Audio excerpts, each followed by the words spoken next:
जी का बेटा था अमित और बहू का नाम था अमृता। सुमित्रा जी की बहू की बातें सुनकर ऐसा लगता था कि जैसे वो बहुत इंटेलिजेंट है, क्योंकि उससे कभी भी कोई भी सवाल पूछो फट से जवाब दे देती थी। अरे भाई, उसके जवाब से तो गूगल भी पीछे रह जाता था। और इसलिए कम से कम सुमित्रा जी के घर में तो किसी को भी गूगल की जरूरत ही नहीं पड़ती थी। जब भी घर में कोई बात चलती, कोई कुछ भी कहता, तो अमृता फट से कह देती, ये तो मेरे साथ भी हुआ था, मुझे इसके बारे में सब मालूम है। एक दिन सुमित्रा जी अमित और अपनी बहू अमृता के साथ अमित के बुआ जी, फूफा जी यानी कि मुकेश और उर्मिला जी के यहाँ पर मिलने के लिए गए।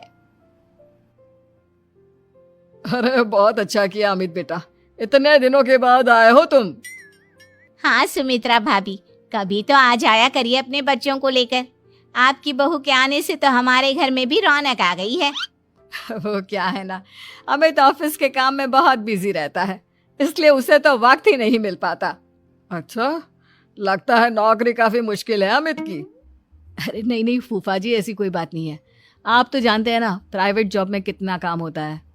अरे कोई समझे ना समझे, मुझे तो पता है प्राइवेट नौकरी में इतना काम करना पड़ता है कि इंसान की आफत आ जाती है। लेकिन बेटा, तुमने तो कभी जॉब की ही नहीं, तुम्हें कैसे पता? अरे जॉब नहीं की तो क्या हुआ मम्मी जी, सब जानती हूँ मैं। सबसे पहले ऑफिस में जाओ, वहां पर अपनी एंट्री डालो, उसके बाद दिन भर सिस्टम पर बैठकर काम करो। चारों तरफ कैमरे लगे होते हैं, आप अपनी नजर इधर की उधर नहीं कर सकते। उसके बाद दिन भर बॉस की चिक चिक सुनो, वो अलग से। यही सब होता है, मुझे ना सब पता है। अरे बहू रानी तो काफी इंटेलिजेंट है, हर बात की खबर है इसको। थोड़ी देर बाद, अब देखिए सुमित्रा भाभी, इतने दिनों के बाद आई हैं आप, खाना खाकर ही जाना, ऐसे तो मैं आपको जाने नहीं दूंगी। वैसे बुआ जी, खाने में क्या बनाया है? वो क्या है ना बेटा, आज तुम्हारी बुआ जी की तबीयत थोड़ी ठीक नहीं थी, इसलिए हमने सोचा कि जब तुम लोग यहाँ आ जाओगे तो बाहर से खाना मंगवा लेंगे और साथ में बैठकर खाएंगे। लेकिन बस प्रॉब्लम इतनी सी है कि मुझे बाहर से खाना ऑर्डर करना नहीं आता। सोचा जब अमित आएगा तो उसी को बोल दूंगी।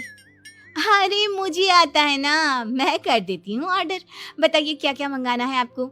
इटालियन, कॉन्टिनेंटल, इंडियन, पंजाबी, सब पता है मुझे। क्या बात है बहू, क्या घर में भी खाना रोज बाहर से ऑर्डर करती हो? अरे नहीं नहीं नहीं बुआ जी, ऐसी कोई बात नहीं है, बस मुझे ना सब पता है। कोई बात नहीं अमृता, मैं अपने फोन से ऑर्डर कर देता हूँ। अरे क्या बात है, आजकल ऑनलाइन डिलीवरी पर कोई ऑफर नहीं चल रहा है, वरना काफी पैसे बच जाते। कैसी बात करते हैं अमित, मैं कह रही हूँ ना मुझे सब पता है। मुझे एक बहुत अच्छा ऑनलाइन डिलीवरी वाला मालूम है, जहाँ पर 50% ऑफ मिल जाएगा। और आज तो वैसे भी फ्राइडे है ना, फ्राइडे को तो उस पर 50-70% ऑफर मिलता ही मिलता है। अरे क्या बात है, इसके बारे में तो मुझे पता ही नहीं था।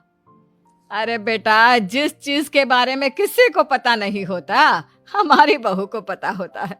एक काम कर, तू उसी को ऑर्डर करने दे। क्या बात है अमृता बेटा, तुम तो बहुत इंटेलिजेंट हो, सब कुछ जानती हो। कुछ दिनों के बाद सुमित्रा जी की कुछ सहेलियां उनसे मिलने के लिए आती हैं। अरे सुमित्रा बहन कैसी हो, बहू कैसी है तुम्हारी? अरे पूछिए मत, बहुत इंटेलिजेंट है मेरी बहू, सब कुछ जानती है। क्या बात है, बहू के आने के बाद तो औरतें दुखी हो जाती है, लेकिन तुम तो बहुत खुश लग रही हो। वो क्या है ना, मेरी बहू है ही इतनी अच्छी। अरे तो बुलाओ ना, हमारे साथ बैठेगी, बातें करेंगी तो हमें भी अच्छा लगेगा। सुमित्रा जी अमृता को बाहर बुलाती हैं और उसके बाद सब लोग बातें करने लगते हैं। क्या बताऊं, कुछ दिनों से घुटनों में इतना दर्द हो रहा है कि चला भी नहीं जाता। अब बुढ़ापे में तो ये सब चलता ही रहता है, क्या कर सकते हैं। आंटी जी, आप योगा करिए, योगा और साथ में ना काले तिल खाया करिए, आपके घुटनों का दर्द भाग जाएगा। लेकिन तुमको ये सब कैसे पता बेटा? अरे मेरे भी घुटनों में दर्द होने लगा था, मैंने योगा किया और काले तिल के साथ गुड़ मिलाकर उनके लड्डू बनाकर खाए, एकदम ठीक हो गए हैं मेरे पैर। अमृता, ये तुम क्या कह रही हो, इतनी कम उम्र में तुम्हारे